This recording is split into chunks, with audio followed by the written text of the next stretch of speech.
This door here with the buzzer. That's how you get down to control. Okay. So you want to ask permission now, or you want to ask for next time? Can I just set up like a tripod now if I can ask them? Actually, so if the manager's still there. Okay. So I've got a gentleman who wants to see about a permit. Am I right to bring him down? They're filming or photography? Filming. Yeah, it's affirmative filming. I like to refer to myself as a filmmaker. Every time I see something that is interesting, something that I might like to see later, I shoot it. I just shoot it, and then I can sit for an edit later and probably make something beautiful.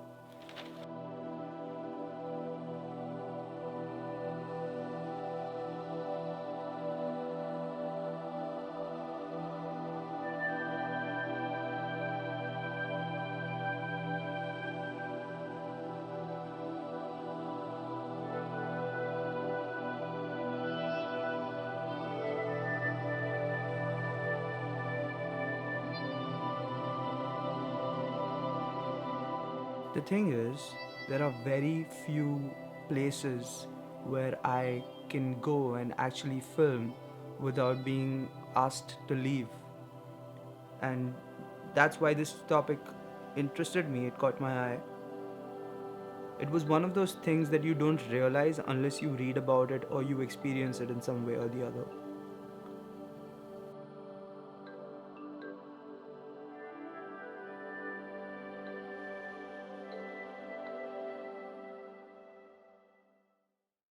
Okay, let's understand the core concept of this documentary. Let's find out what a POPs is.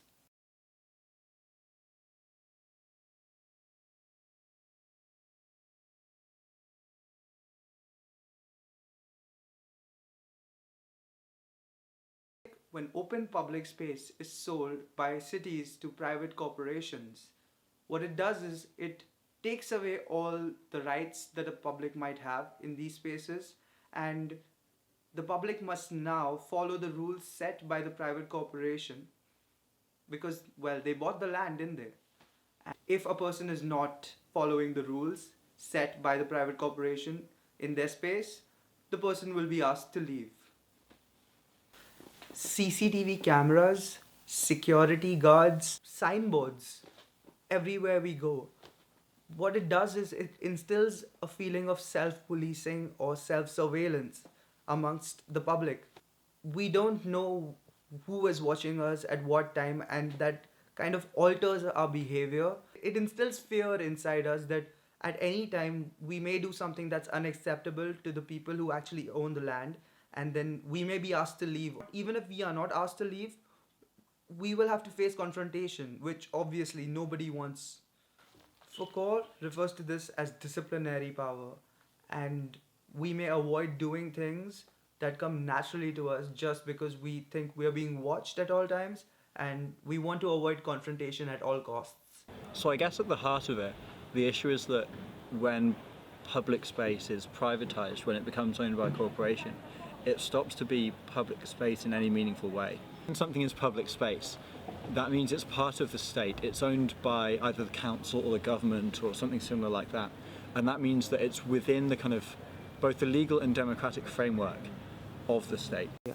So even the politicians inside City Hall, who are supposed to represent over 1 million Londoners, they are not they don't have the right to speak on the land owned by More London. What they've done is they had to negotiate with More London permission to film them speaking with More London's property in the background, just the backdrop, so they could come out, they could give a media interview. So if we're in the park, if a police officer tells us that we have to stop playing music, we can say, why do we have to stop playing music, under what law? And the police officer needs to have a legal basis to tell us to stop. But when it's owned by a private company, there's no state involvement anymore. We can't sue them and say you've breached our human rights because the human rights aren't applicable. We can't challenge their decision because they aren't a public body anymore. We can't democratically campaign to them. We can still campaign to them, but it's not democratic as such, and that they're not looking to be elected. So they can just make some rules that they want to. And And there's not much we can do about that.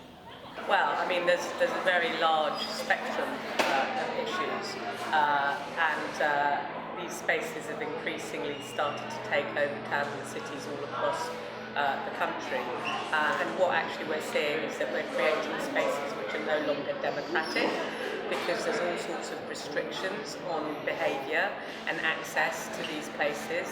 There's all sorts of things that people are not allowed to do there, from skateboarding, rollerblading, filming, photography, even eating and drinking in some places.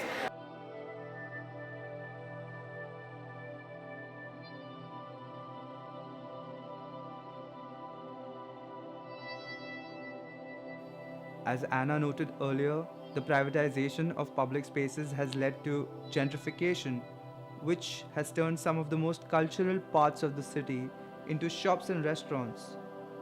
Because of this, wherever you go, whichever place you visit in the city looks exactly the same. There's the same few shops, there's the same few restaurants. In 2013, the South Bank Centre proposed a redevelopment plan of their festival wing, which involved shutting down the Undercroft skate spot in order to replace it with a bunch of shops. I think it will be a better idea if you heard the narration from the people who succeeded in saving it.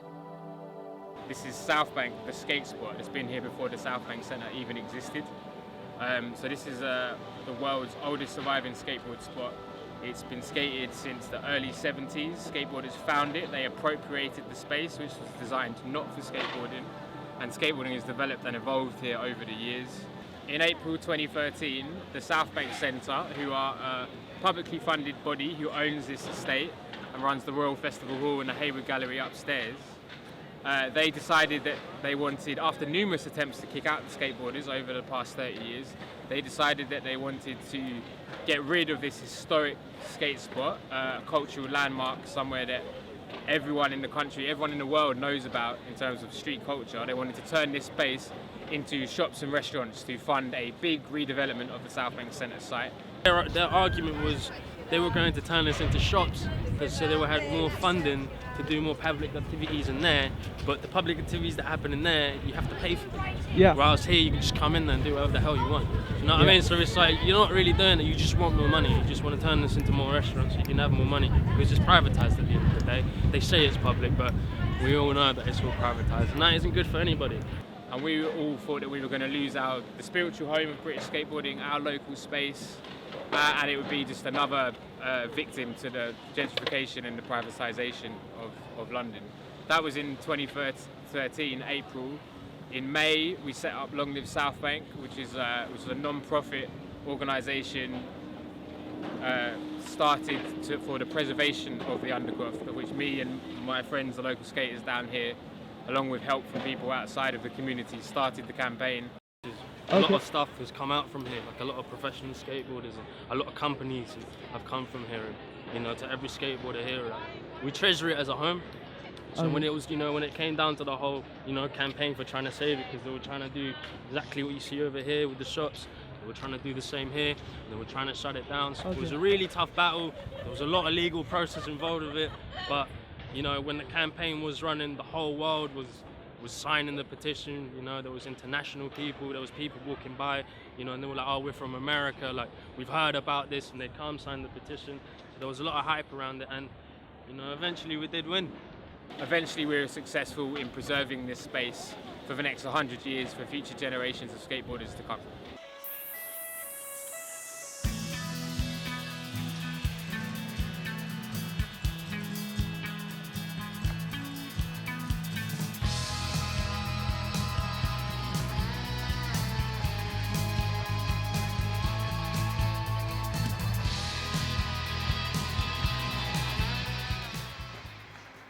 Yeah, basically we obviously get quite a bit of security like trying to kick us off. Most times when we're at a spot you get after about, I don't know, 20 minutes, maybe half an hour you get kicked off. Obviously it gets annoying because we're free running as well, you have to be in the right sort of head zone to do a big jump, innit? So if you're ready to do a big jump and then security comes and they're putting you off or whatever, it can be a bit annoying, but obviously it's just something, that's the way it is in London, everything's getting privatised.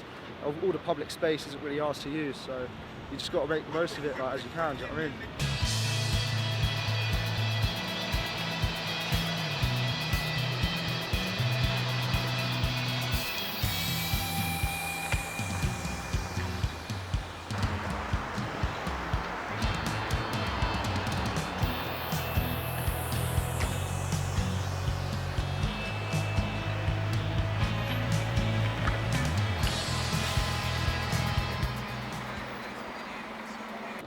it's relatively common that we do get some sort of privatised security or even police officers in an area where we maybe think is public and is fine to train in, but isn't necessarily.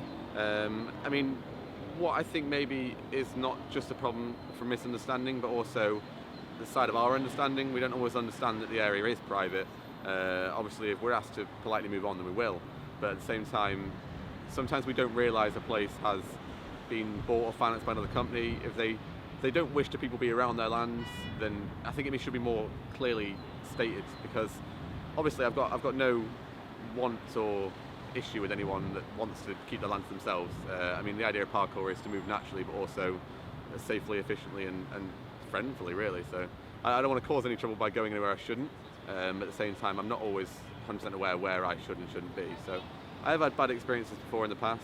Not so much bad as in getting in serious trouble, but more so sort of being talked to or dealt with quite aggressively, which again is an issue of misunderstanding. It's not only that we didn't realise we shouldn't be there, but then when we're told we can't be there, it's done in quite a forceful manner, as if we've purposefully done what we're doing, and really we're just trying to explore and create in an area we thought was completely open to the public.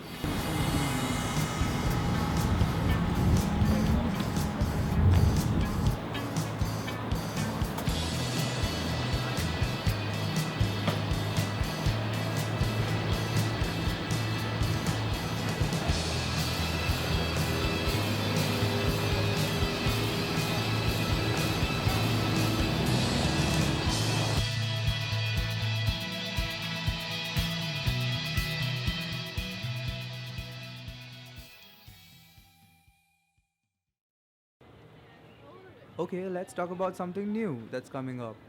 A privately owned public space in the making, the Garden Bridge. Well, this piece of land is an open piece of public space. Currently, we have access to it 24 hours a day, 365 days a year. So if the Garden Bridge Trust want to build a large commercial building behind me on this green bit of space, it will be tightly controlled space. The Garden Bridge is going to be a privately owned public space. Well, I would even disagree about the public space bit. They actually say in the planning application it is a private space which is going to be managed by the Garden Bridge Trust.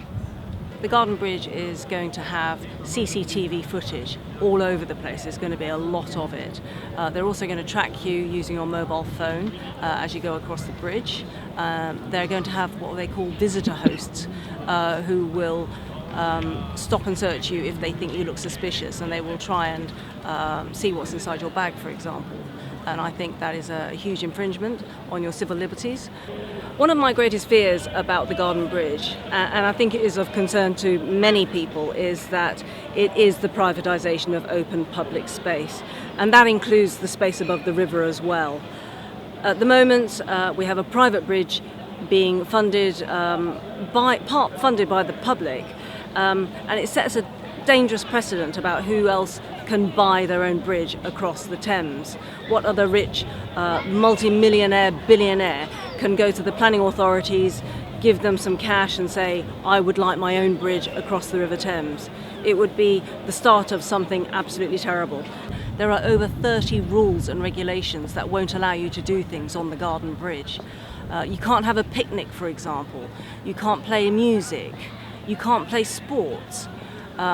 Groups of 8 people or more will have to register to go onto the bridge. That's to try and stop the coach loads that will inevitably come and try and crowd the bridge. There just aren't the facilities or the infrastructure in the area to sustain that amount of people. But the Garden Bridge want to build here because it will make them money. They have small little pockets of gardens on the bridge which will be sponsored. Sky TV, for example, have already put £5 million into the bridge so that they can name one of the gardens.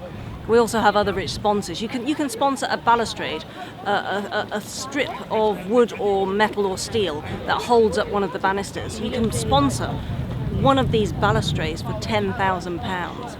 So it's going to be a heavily sponsored bridge, even though in name it won't be called the Coca-Cola Garden Bridge or the Sky Garden Bridge. All over the bridge there will be plaques and sponsorship from all the people who have given money. It's not going to be a public space at all. It's going to be completely privately owned and tightly controlled. Politicians defend privatization by saying that it makes our cities clean, it makes our cities safe. It's not about making our cities clean or safe. It's about creating places which are for certain types of people and activities and not others. Open public spaces can be preserved if the people know how many public spaces are actually available to them and what rights they have in these spaces. They must then make the most out of these spaces and indulge in all activities that are legally allowed there.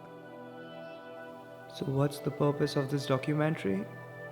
Its purpose is to raise awareness about an issue that decidedly needs more attention. As I said earlier, this is an issue that seems trivial unless you read about it or you experience it.